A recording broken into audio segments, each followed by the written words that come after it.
Good afternoon, everybody. Welcome to the show, Logically Left. I am your host, Jeff Waldorf, and I got a great show today. Okay, so I'm not lying. I'm not doing any Trump style puffery. Okay, it's the most tremendous show.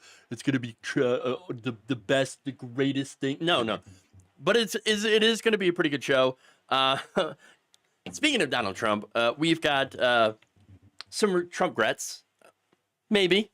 On immigration, we have Stephen Miller melting down over that same topic, by the way, immigration. We have the tariffs that are being blocked. Yes, Trump gets cock blocked by the courts. That's always fun. We have a town hall that goes pretty badly for a MAGA representative. Fantastic. It's absolutely great. I love it. And then, of course, we also are going to talk about abundance versus populism. Abundance versus populism. So that is interesting. So there's going to be a discussion on the future of the Democratic Party, which there are now apparently two competing ideologies. Okay. So will it be abundance, which is basically it's warmed over neoliberalism, let's be honest, versus obviously populism, the Bernie Sanders AOC kind of populism. And what do Democratic voters think? What would they prefer? Democratic voters, okay? And I don't think you're going to be shocked at the answer here, but nonetheless, I want to go through that poll because I think it's really, really interesting. All right, so with that, that's the breakdown that I have of what I'm going to talk about today. So I want to get into the details, but before I do, of course, I want to give a shout out here to channel member, new channel member, Redfire Blue Ice. Thank you for hitting the join button below on YouTube. That's one of the ways that you can support us. You can also go to our Patreon page, patreon.com/Jeff Waldorf, and sign up to support the show. Again, you know, you go there and everybody, it's free. Okay. So it's free to be, not, you know, it's obviously not free to be a patron itself, but if you go to our Patreon page, all the content there that I've been putting up recently has just been completely free. The audio version of the show, you can listen to it whenever you want. You can download it, you know, you put it on your, MP3 player, iPod, whatever, right? Or iPhone, whatever you want to do, and listen to the show then, ad-free, of course. That's just one of the ways that I just show my appreciation for people listening and try to get out the word.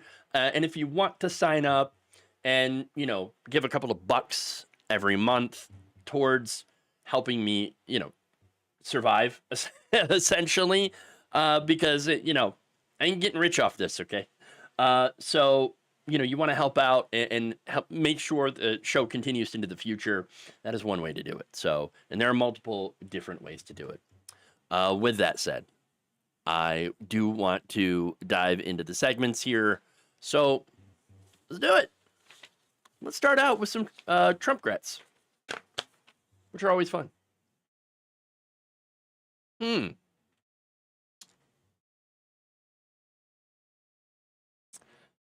Residents of a Trump voting town are predictably regretting their vote. After a beloved member of their community was arrested and detained by immigration. According to a report in the New York Times, people in the small farming town of Kennett, Missouri, with a population of around 10,000 people, are furious over the deportation of a Chinese immigrant named Ming Lu Hui. Now, Times reporter Jack Healy spoke with some of the residents here who, in theory, supported Trump's immigration plan, but in practice are like, oh, hey, wait a minute. Whoa, why are you deporting the good ones? Oh, here we go. Well, I mean, I have an answer to that question, because to racists, all the immigrants are bad. Yes. Li Hui, who goes by Carol, okay, is look, she was considered a pillar of her community. Okay. In fact, Healy wrote that in the 20 years since she arrived from Hong Kong, she had built a life and a family in Kennett, working 2 waitressing jobs and cleaning houses on the side. Now, he also, Healy quoted a Kennett City Councilwoman who said, everybody knows Carol. Everybody loves Carol. Carol, yes, Carol. Not actually her real name, but okay. They call her Carol. But apparently, nobody realized that she was an undocumented immigrant. According to Hui's attorney, she came to this country hoping to gain permanent resident status in the United States after basically paying an American citizen $2,000 to enter into a sham marriage. Okay, so yes, that's how she got here. That marriage obviously did not work out since Hui has been arrested and detained by DHS and now is awaiting deportation back to Hong Kong. Once again, I'm shocked that no one saw this coming, except that I'm not shocked. I totally saw this coming. Look, this is exactly what Donald Trump did last time. And I'm very, very sick of people having such a very short memory. Now, Healy wrote that Miss Hui had never been criminally charged for her fake marriage, which again ended in divorce back in 2009. Court papers indicated that she had no criminal record, and in the meantime, Hui had stayed on in the U.S. even as her tourist visa had expired. She is basically what this administration considers to be easy pickings to juice up their very lagging deportation numbers so they can brag. Remember, okay, they promise like 1 million people a year. That's over 3,000 people a day. Okay, they're nowhere near that. Nowhere near that. In fact, let's be honest, Obama and Biden deported way more people, honestly, than Donald Trump has. And that is a fact that will always and forever haunt Donald Trump. Okay, Biden still did it better. A horrible thing. I don't agree with it, but he did it better. And just the fact that somebody did it better, and as well, Obama, obviously, a black man doing it better than Donald Trump, gets his goat every single time. I mean, it's kind of hilarious how petty he is. But once again, though, it is really super obvious to everyone except Trump voters who fell for it again. They fell for it again. Oh my God, I voted for Donald Trump, said one, a woman speaking to Healy, and so did practically everyone here. But no one voted to deport moms. We were all under the impression we were just getting rid of the gangs, the people who came here in droves. And there it is. I am so sick and tired of these people repeating the obvious lies. No, the gang members did not come here in droves. No, there is not an invasion. They're not eating the cats and the dogs. How gullible are these people? Extremely gullible. I mean, come on, they sit here and they watch Fox News and listen to the dumbest president we have ever had. Yes, even dumber than George W. Bush. And listen to him spread the most insanely stupid racist conspiracy theories. And they think, nailed it. Oh, yes, he's telling it like it is. No, he is lying to you right to your face, but telling you exactly what you want to hear. What you want to hear to justify your racism. All right? That's it. The man lied over 30,000 times during his first 4 years in office, and he's lying now because no one, absolutely no one, held him accountable for those lies. That is a sad fact. Even the so-called liberal media, like the New York Times, folded like a cheap suit. All right? Just for access. And now apparently are doing racist apologia for Trump voters who voted for, get this, mass deportation. He said it. What did they think was going to happen? There wasn't going to be mass deportation? He said it was going to happen. Still, one resident told Healy, quote, "She is exactly the sort of person you'd want to come to the country. I don't know how this fits into the deportation problem with Trump." Another declared, "I can't believe they're doing this to her." You can't believe it. No, more like, okay, I can't believe I voted for this exact thing to happen, and now it's happening. Shocked Pikachu face. Look, I don't know what it is exactly, okay? I don't know. Like, maybe they're used to the politicians that constantly lie to them by making promises they never intended to keep, and of course, obviously not following through. I get it. There's been a lot of that. Sure. Or maybe somehow they didn't realize that this meant all undocumented immigrants, although I don't know how, because he said he's going to do it to all the immigrants. All of them. He said all of them. I'm going to do this thing. Okay? I'm going to do this thing. And then news reports are like, oh, Trump's going to do this thing. Okay, that he was talking about. Insiders say Trump's going to do the thing. And then Trump does the thing. And then everybody's like, oh my God, I can't believe you did the thing. Ah!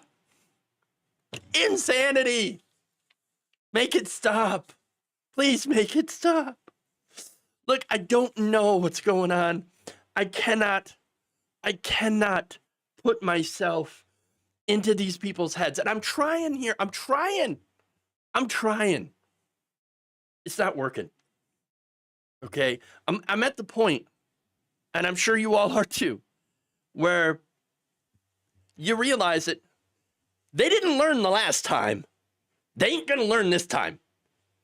They ain't ever gonna learn.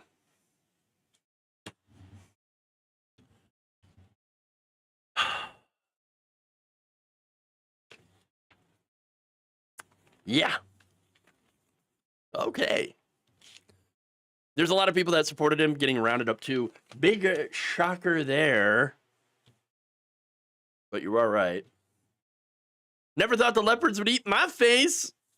Every time. The leopards are going to have to get on Wegovy. Okay, Ozempic. They're getting so fat off of this. All right? That's what's going on here. It's just absolute craziness.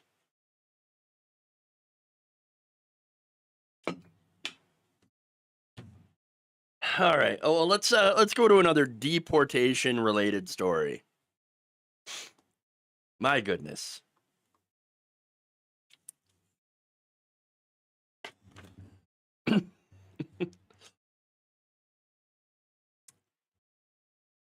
Stephen Miller, also known as the white nationalist Dracula, is well, he's pretty angry. He's raging because of the poor numbers of deportations that are happening under the Trump administration, which promised to deport the estimated 11 million undocumented people that are currently in the United States. Yeah. They say that we got to deport them all because they're all criminals, they're rapists, they're welfare cheats, they're mentally insane, all these different things, except, of course, that is not the reality of the situation. At most, people without documentation that are here in this country are guilty of a misdemeanor, staying in the country without documentation.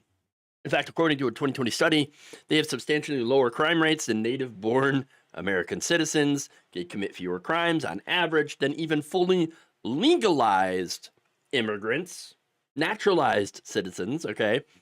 And relative to undocumented immigrants, U.S.-born citizens are over 2 times more likely to be arrested for violent crimes, 2.5 times more likely to be arrested for drug crimes, and over 4 times more likely to be arrested for property crimes, according to research published by the Proceedings of the National Academy of Sciences. This aversion to crime makes it a little difficult to find them. I mean, that's the simple reality, right? They don't do the crime, they're not getting caught. Now, that, of course, has Miller hopping mad because he can't find the criminals, the rapists, the drug dealers, or the insane. Okay, even though he could literally look around him at the people in the White House right now, because there's lots of criminals there. Mr. 34 felony counts, all right? But look, it's not about stopping crime, criminals. It never was. It was about racism. Period. This administration wants nothing more than to be able to parade millions of brown people onto their military jets and to have them, to film them being flown out of the country. And then to do, Ice Barbie Christy Gnome style videos where she's standing in front of a whole bunch of shirtless people going, oh, the worst of the worst, which they actually weren't. Okay, but we'll get to that. But seriously, the problem that they have here with their deportation plan is that they cannot find the people. They cannot find the criminals because they don't exist. Okay? They're having a really hard time finding these alleged hardened criminals that Biden supposedly let in, even though he deported more people than Trump did. Wrap your head around that one, okay? In April, the Trump administration reportedly deported about more than 17,200 people. That's a lot of people still. Okay, but they promised 1 million criminal deportees a year. A year. Okay, we're not there. And again, we're not going to be there because they don't exist. The vast majority of people that have been deported are not criminals, rapists, or whatever. They're not eating the cats. They're not eating the dogs. Okay, they're workers. They're taxpayers. They're refugees. They're pillars of their respective communities. But that fact is not stopping Stephen Miller or Donald Trump from deporting them, rounding them up, having ICE lie in waiting outside of their places of work, their schools, places of worship, the immigration court hearings. But it doesn't matter. The numbers are still not enough for Stephen Miller. On Wednesday, Axios has reported that Miller, the president's top aide, furiously screamed at ICE officials, saying that you guys, you're the reason we're not getting those numbers. You guys suck at your job. According to the report, Miller demanded that field office directors and special agents in charge get their arrest and deportation numbers up as much as possible. Their new target, 3,000 arrests a day. A day. Which would get you to your target of 1 million a year. Miller's directive and tone had people leaving the meeting feeling that their jobs could be in jeopardy if the new targets are not reached, according to two sources who attended the meeting with Miller. To which I say, oh no! Anyway, look, I don't feel any sense of sadness for these people. They are all fascists. If there's a Nazi at the table and 10 other people are sitting there talking to the Nazi, then guess what? What do you have? You have 11 Nazis sitting at a table. That's it. That's the reality. ICE is a criminal organization. They should not only be disbanded, along with Homeland Security, but its leadership put on trial for human rights abuses. Period. These agents are literally covering their faces, okay, and waiting outside of courtrooms, immigration court, to then arrest and disappear these people without due process. And you know why? Because if they had the due process, it would prove that they are not criminals, rapists, drug dealers, or murderers, which is why they're so afraid of giving these people due process. If they did, their entire web of lies will completely fall apart.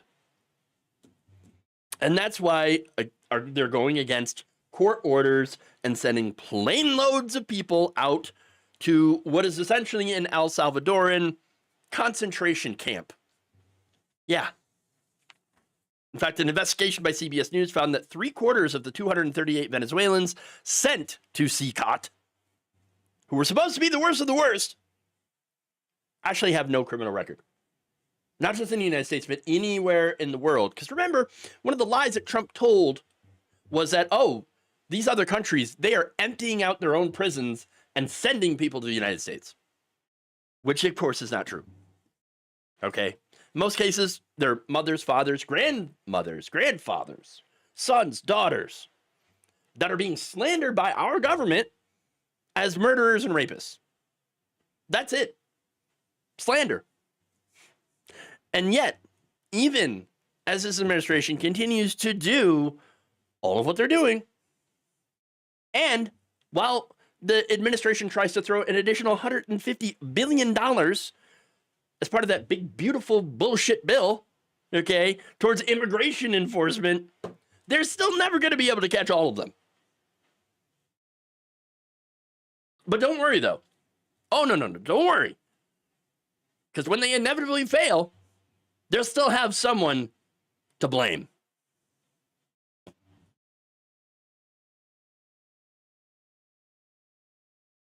They're always going to have someone else to blame. Because it's never their fault. It's never their fault, guys. You don't understand. It's not our fault. We didn't do anything wrong. It was them. It was Biden. It was Obama.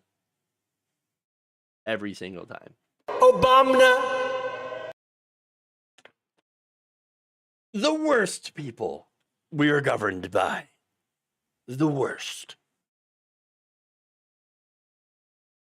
Okay, moving on. I'm in a mood today. I don't know if you noticed. Okay.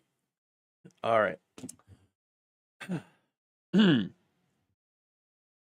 The Trump White House is raging after a federal court shut down Trump's Liberation Day tariffs. A White House spokesperson told HuffPost in a statement after this court decision, quote, trade deficits have created a national emergency that has decimated American communities. It is not for unelected judges to decide how to properly address a national emergency. And after this, White House senior advisor Stephen Miller, Nosferatu himself, claimed in a post on X that, quote, the judicial coup is out of control. Judicial coup. It's a judicial coup, everybody. Judicial coup. Again, this is coming from people who supported an actual attempted coup on January 6th. Insane. Love it. But look, they're not happy with this recent decision from the U.S. International Court of Trade, which ruled unanimously that Trump's reciprocal tariffs are illegal and that the executive branch was overreaching, okay, beyond its authority in declaring an emergency. Here's what the judges wrote in their opinion. The worldwide and retaliatory tariff orders exceeded any authority granted to the president by the IEEPA to regulate importation by means of tariffs. That, decision also called for the levies to be, of course, vacated. So no more reciprocal tariffs, right? So now I want to get into the details of what led to this, because again, this isn't just the judges. There's a lawsuit, there's a court case that was all around this. And that case against the tariffs was actually started by a small business called Voss Selections. That is a wine company in upstate New York run by Victor Schwartz. And let me tell you what, the Schwartz was with him, okay, on this one. He told CNN that his businesses were, like many, were suffering under Trump's tariffs. Actually had suffered under the tariffs in the first Trump administration. And he's like, you know what? This guy gets back into office, tries to do this crap again. I'm going to fight back. All right, I've had enough of this. And you know what? He did. And he won. Now, it wasn't just him. He worked with lawyers from, get this, right, a libertarian advocacy group called Liberty Justice Center. Okay? I know. Sometimes libertarians make surprise allies. Not all the time, but sometimes. And this is one of those cases, right? But hey, there you go. Now, this small business and this libertarian group, they filed a lawsuit, and 4 other small businesses joined in, including a Pennsylvania company that sells fishing tackle, the maker of a small electronic kits for children, a women-focused cycling company, and an ABS pipe manufacturer. So that is, hey, that's quite the cavalry here, all right? Didn't expect that one, but there it is. I love it. You've got actual small businesses here that are like, your tariffs, you're screwing us over, man. Stop. Okay, that's it. We're going to have to take you to court on this one. And again, they won. real David versus Goliath stuff, but only if Goliath was actually a fat orange guy. But look, here's the thing, though, right? On the tariffs, I actually agree with using tariffs in principle to do things like correct certain trade imbalances. If other countries, for example, are using bad trade or business practices to actually undercut and screw over American workers and companies, yeah, tariffs make sense in that context. I'm not against tariffs, but one of the many problems that we have here with this idea of punishing other countries with the tariffs is that, for one, we're paying the tariffs. Okay, it's not the other country that pays the tariffs. But secondly, you're going after the wrong people. Okay, it's not the other countries that are doing this. It is the corporations, and mainly American corporations. They send the jobs overseas, exploit workers in other countries, China, India, Vietnam, etc., and then reap massive profits when they sell things here in the United States after marking it up, a huge markup. Okay, that's what's going on here.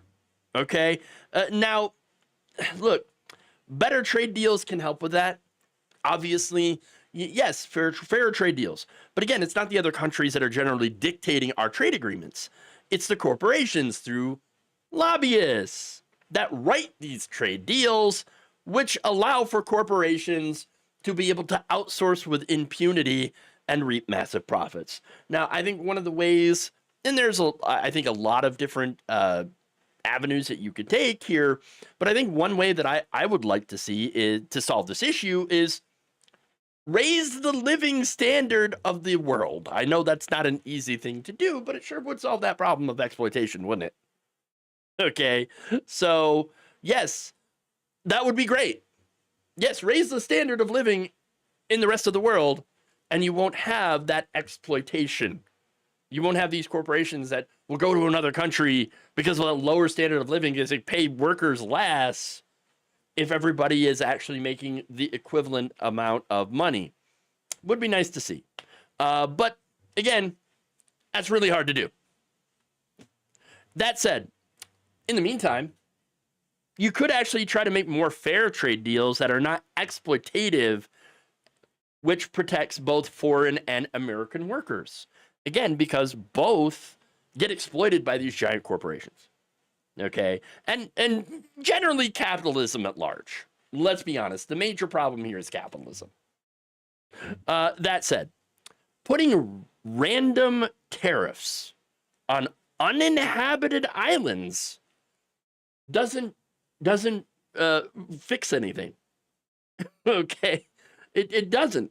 And by the way, if Donald Trump actually had a real plan for these tariffs, that doesn't mean that he could still declare an emergency without there being an actual emergency and do the things unilaterally like he's been doing. He is not a king. Yes, the president has some powers on trade. I get that. So does Congress. And so do the courts. We're all supposed to have a co-equal branches of the government here. It's separation of powers. But the courts, however, have been stopping Trump's mad king power grabs. And so that's why he's raging at the courts, who, regardless, by the way, of being appointed by Donald Trump, have been ruling against him. So you've actually been seeing a lot of Trump appointee judges that have been saying, whoa, put the brakes on here. All right, you can't do that. Look, the majority of what he's been doing here has been unlawful. Period. Now, that said, in the face of all of that, what has Donald Trump been doing? Basically showing his impotence on this issue. All right? Throwing fits, calling judges names, for example, these judges are radical, crooked, leftist monsters. What? Some of these are your own appointees. Does that mean that you were picking leftist monsters? If so, fantastic. Great. But no. Look, all they were doing is, of course, what they're supposed to do, which is to protect the Constitution. That's it. I mean, now that said, the Supreme Court, one of the justices, Ketanji Brown Jackson, she actually addressed some of this rhetoric, and she called it designed to intimidate the judiciary, and said that it was an attack on our democracy that ultimately risks undermining our Constitution and the rule of law. And she's not wrong about that, okay? Because here's the thing, okay? Trump won't personally do anything. But that doesn't mean that his unhinged fans won't. Reuters investigation recently found that at least 11 federal judges who've ruled against Trump have faced threats of violence and harassment directed at them and their families. So basically, what he's doing here is trying to January 6th these judges and deciding with him through intimidation. And that's the real danger. It's always been the real danger with this guy. Trump is nothing more than a coward that relies on other people to do his dirty work for him. That's the way these people always operate. Get someone else to do it. I'll direct it from the top, but I won't actually lift a finger. Someone else is going to do it for me. Now, thankfully, for now, the judiciary seems to be standing up to and resisting his bullying tactics and is currently enforcing the law. That's good, but once again, I think Congress needs to get their act together as well and start standing up too. But as far as the Supreme Court is concerned, for the most part, again, as part of the judiciary, again, what the lower courts are doing right now in ruling against this criminal administration and what they're trying to do, these power grabs, what they're doing is far more than what the Supreme Court is doing. And so, I mean, that's another big problem here that we have is the Supreme Court, the conservative Supreme Court, still doing all they can to protect the guy that they gave immunity to.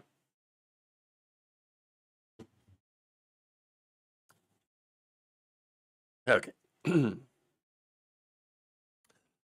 Moving on. Hey, what do you mean with a very kind $2 super chat? I'm up at 4 a.m. Much love from Australia. Thank you. Thank you very much. I do really appreciate that. It's always nice to see. All right. Let's do it. Let's go to a MAGA town hall.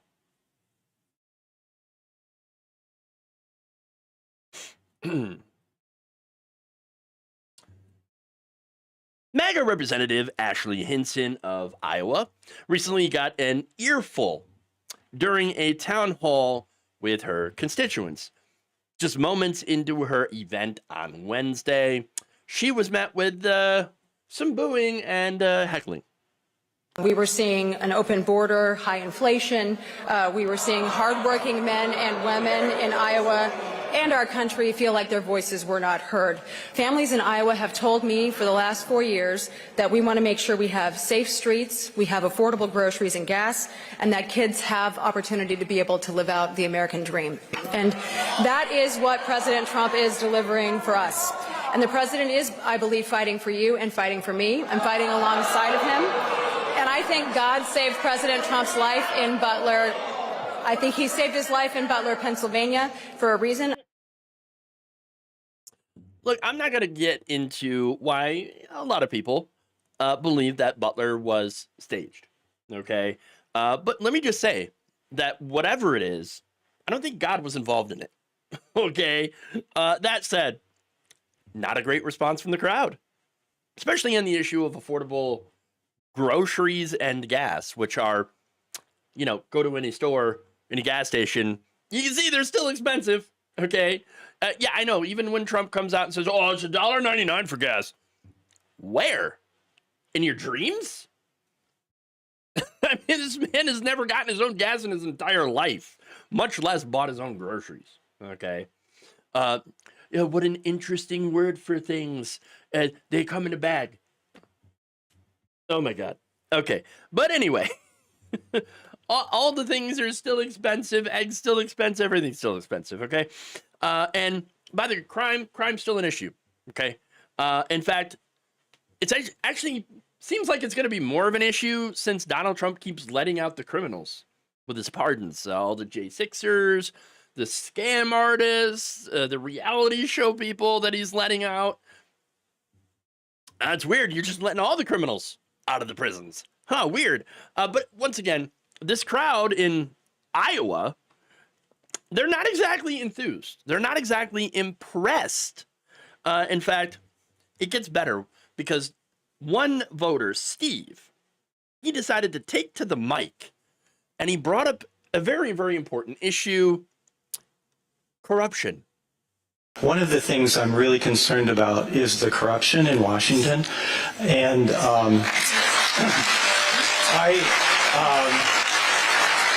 I think that it undermines our faith in our government, and I think it undermines our faith in representatives.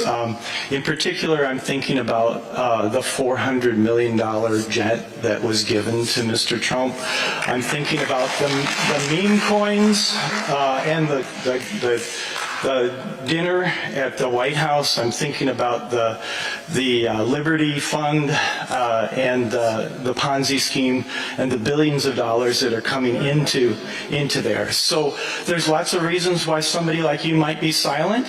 You might be scared to say something. You might actually like to see the corruption. I know there are some that are making a lot of money from it. Or you might not care about it.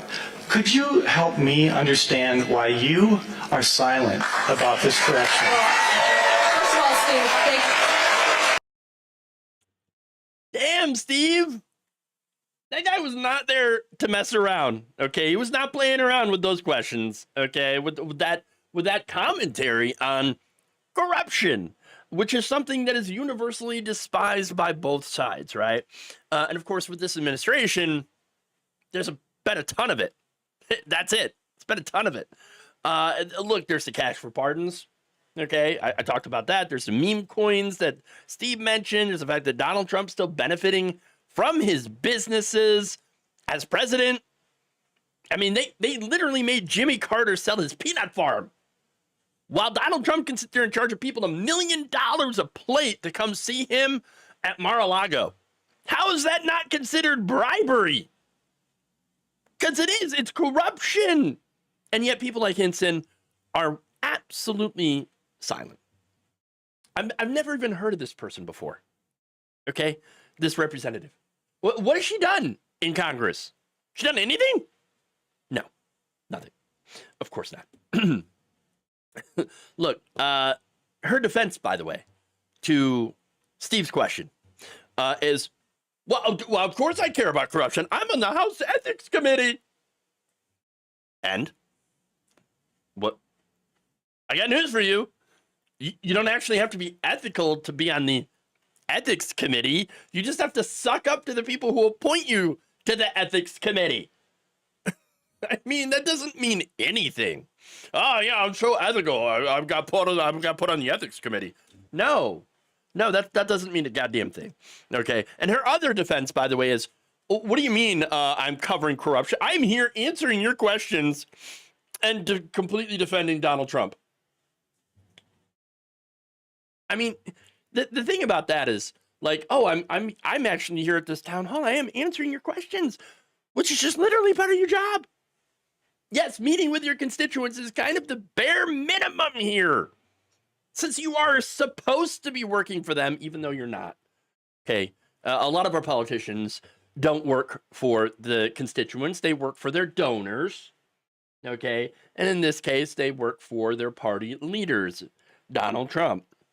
Look, if she actually cared about real corruption, which they don't,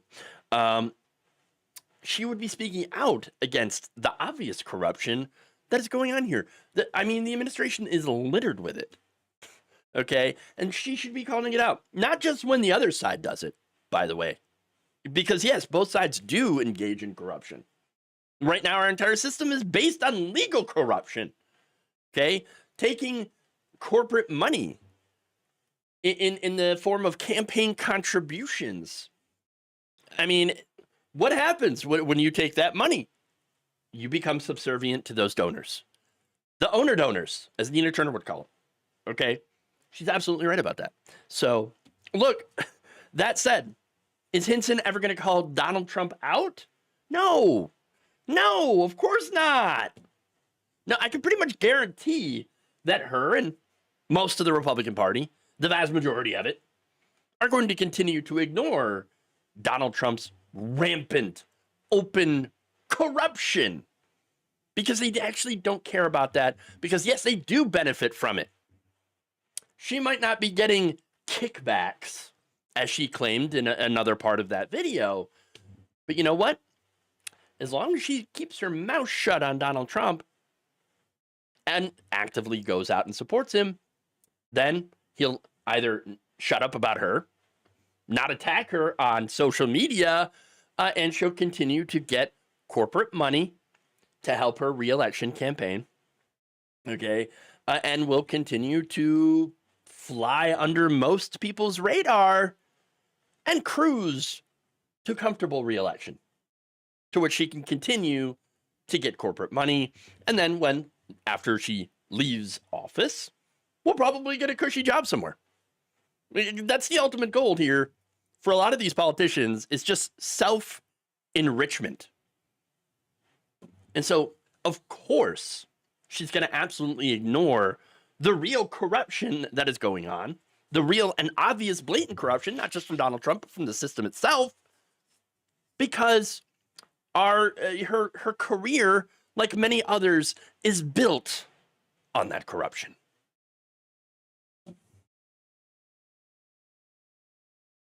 Okay. Can I cover the events in Seattle? What events in Seattle? I'm unaware of this, so I'm gonna have to go and do some research into it and see. But yes, let's see. I took 0 donations when I ran for office. Still proud of it too. Hell yeah, that's the way to do it. Take no donations from PACs, super PACs, corporations, all that. And if you've got to take money, well, taking in individual donations from regular working people, $27 at a time. LGBTQ riots. Yes, I will look into that, Booftit. Thank you for bringing that to my attention. You know what? We'll do it live! That's right. And thank you for that. But yes, I will look into it. But the last story here, I was speaking about corruption, and now we're going to go to the Democratic Party and one of the problems with them. Yes, that's right. We're going to hit the abundance movement, so-called. Yeah. I'm out of coffee, too. Well, it's a good thing that this is the last story, then. Again, I'm telling you, I am in a mood. There's something going on here. Okay.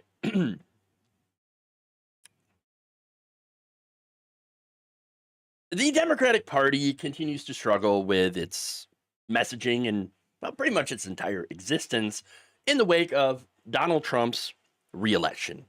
They're not doing so well, polling around 27% approval. This is even as the Trump administration completely decimates the government, breaks laws, shatters norms. I mean, we even lost a norm. George Wendt, rest in peace. But anyway, what is the Democratic Party going to do about it? I mean, they're not doing so well, and they need to rehabilitate their image. They need to do something. Well, there are people in the party who are attempting to chart, and of course, and they've been coming up against roadblocks, of course. You have party insiders like Vice Chair David Hogg, who is just basically trying to primary the gerontocracy because we've had 8 Democrats, I believe, in the last year literally die of old age. Okay, jeez.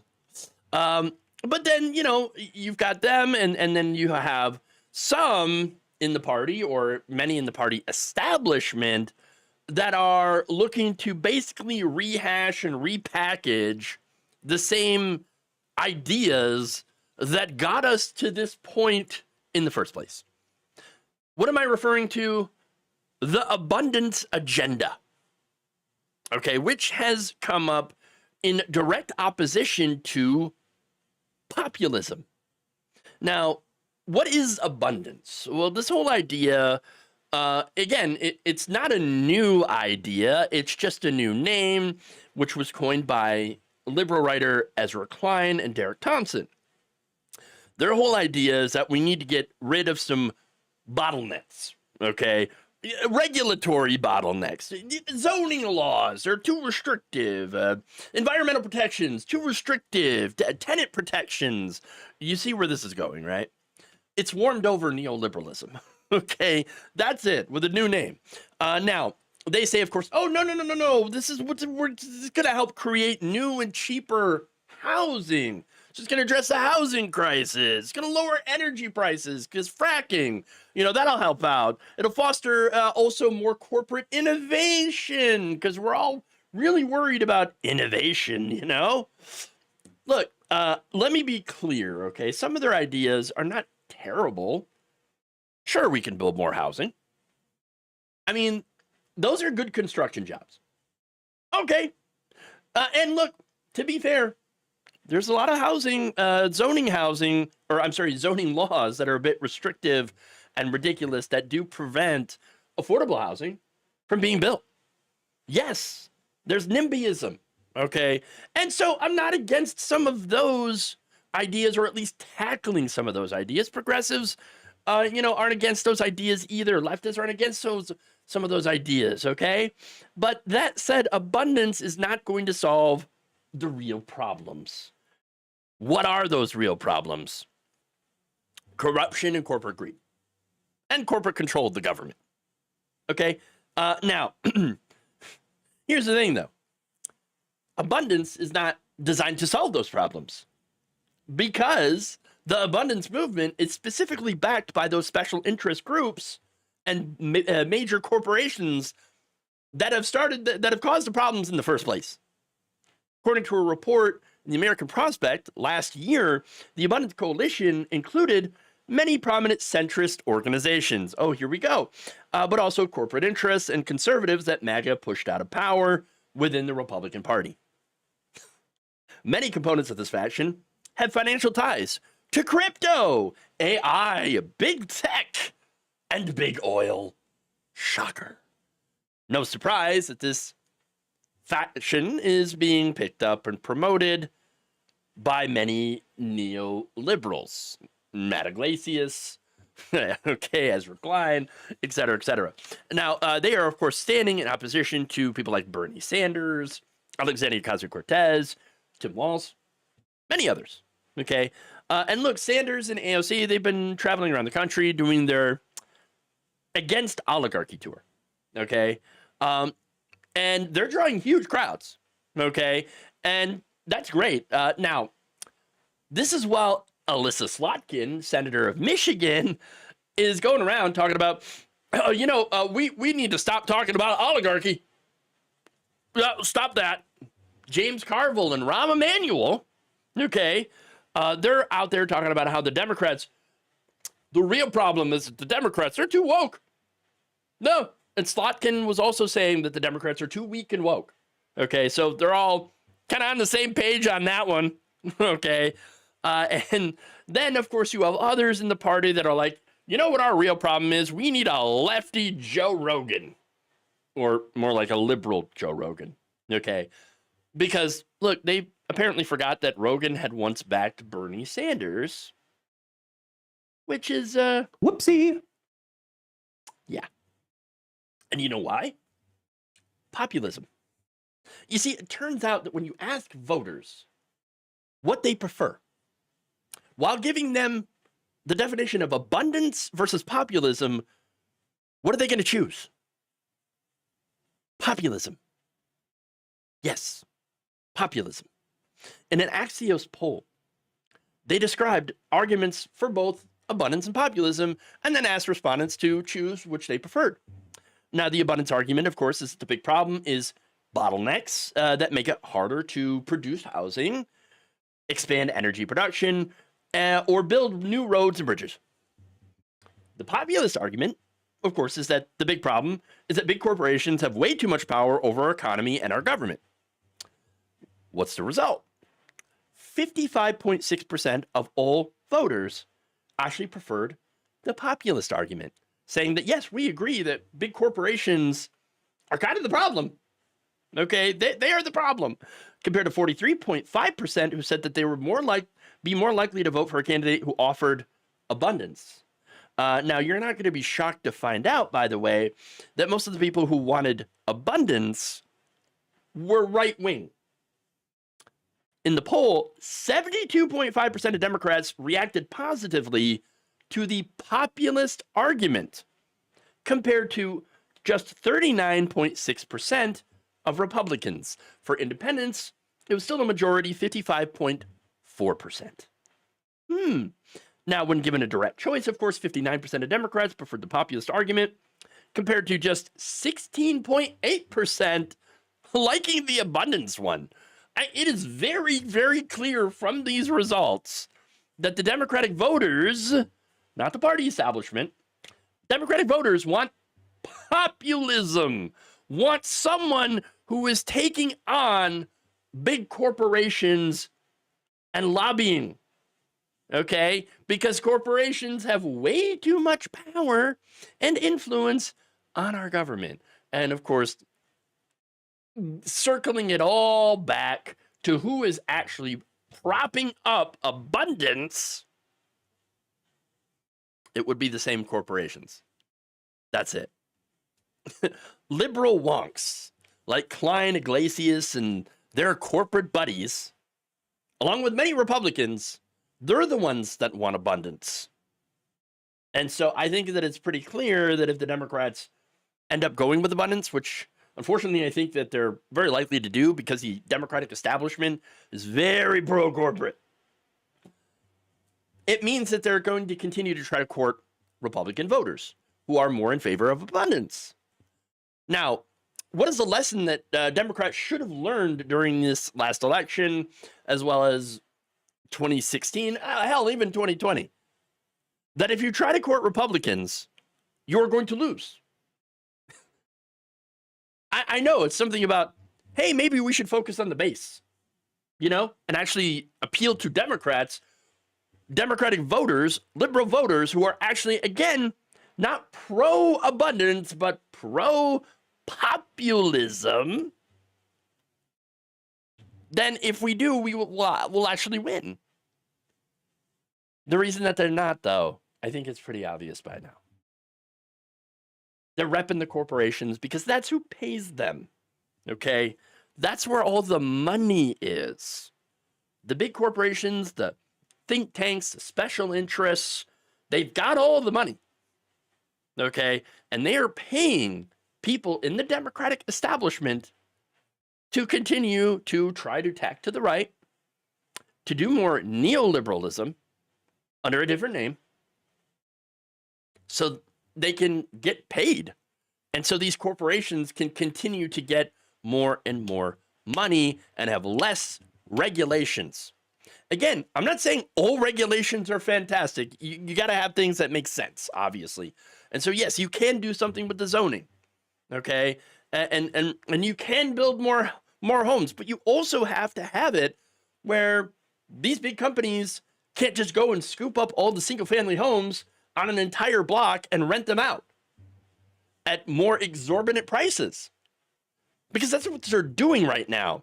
And abundance does not have a fix for that. They're part of the problem. You just build more housing that these companies can scoop up, and you haven't solved a damn thing. That's one of the problems here. And so it's no surprise, though, to see that these liberal wonks and the corporations that back them want more neoliberalism and don't want populism, because populism, at the end of the day, even though the American people want it, threatens the corporation's bottom line. And unfortunately, that seems to matter much, much more than the will of the people.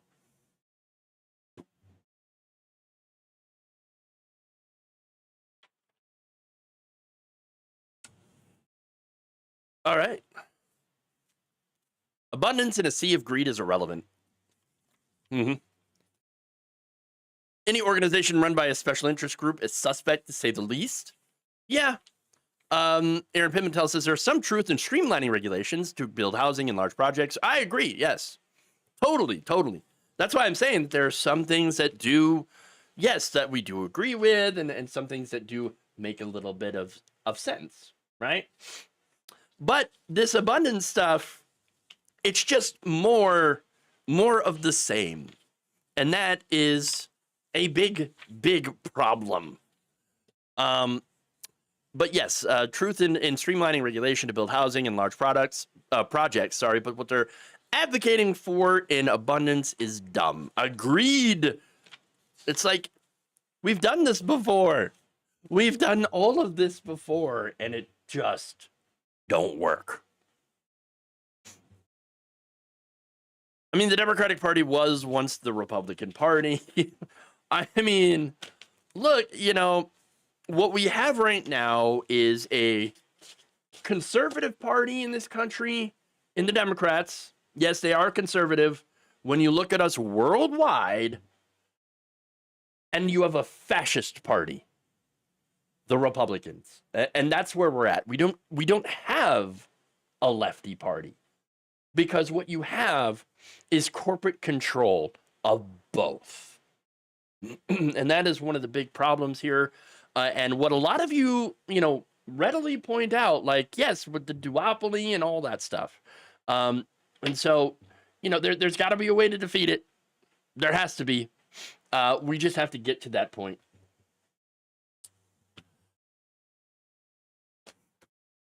Okay. Yeah, that's all I got today. Thank you for those comments here. Thank you for watching, for tuning in. I do appreciate that. Someone said, let me get back here.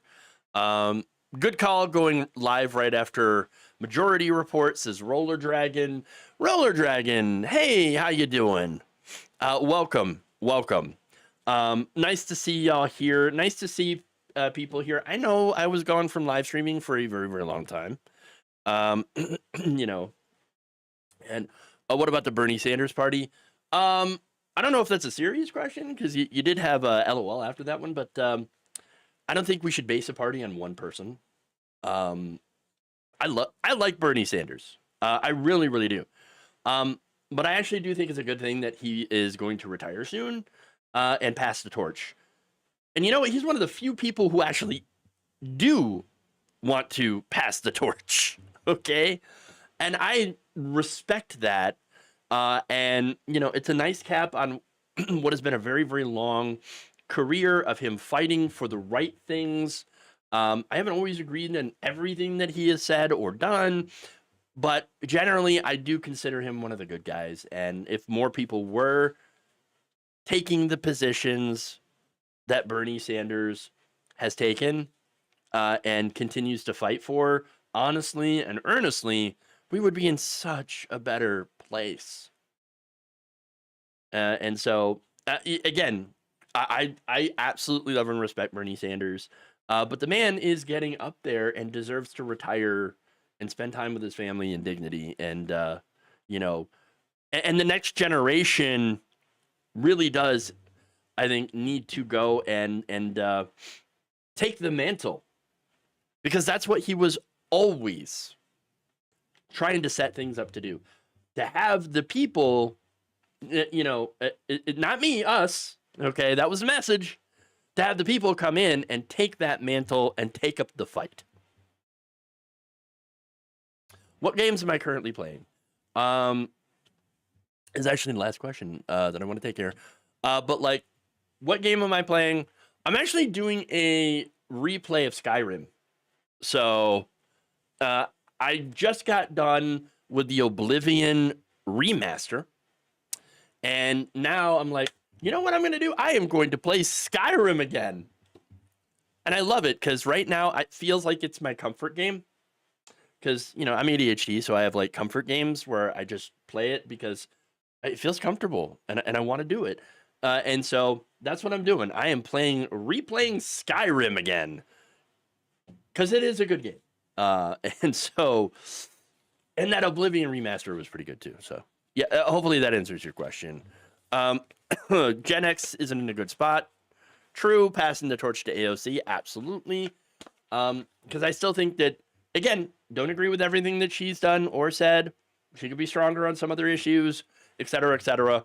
But she is a good, okay? She is, I think, in my opinion, she is a net benefit to the party.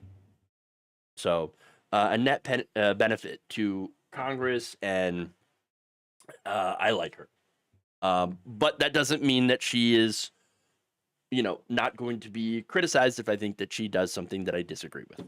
I'm just not going to get personal with it. Because here's the thing that a lot of people do not understand is when I criticize someone or someone's position, it's never really meant to be personal, like a personal attack against their character, except when it is, because I have done that before. But mostly it's usually on what they've done, what their policies are. I don't despise Ezra Klein. Okay. I don't know the guy. I just think the abundance stuff is stupid and doesn't work. It's warmed over neoliberalism, and it's going to continue to lead us down the same path that we've been through before. So, and I don't think that we need to do that because we don't need to end up with an even worse, more fascist Donald Trump in 2028. So that's it. Yeah, not personal. All right, better to skip Gen X and go straight to millennials taking over. I don't disagree. As a millennial myself. Okay. But anyway, that's it for the show, everybody. Thank you for joining in. If you haven't already, please like and share the stream. Very important that you do so. Another way that you can help us, of course, is to sign up to become a patron or a channel member. Hit the join button below if you're on YouTube. If you're on the other platforms, it's Facebook and Twitch. There are other ways that you can support the show, become a subscriber, etc., and help me continue to do what I'm doing here and just to have honest conversations with the audience and talk about the important issues of the day. And so there's that. But yes, patreon.com/jeffwaldorf. You can sign up, support the show. I really appreciate it if you do. All right, so everybody, thank you. Love you all. And remember, change begins with you at the local level.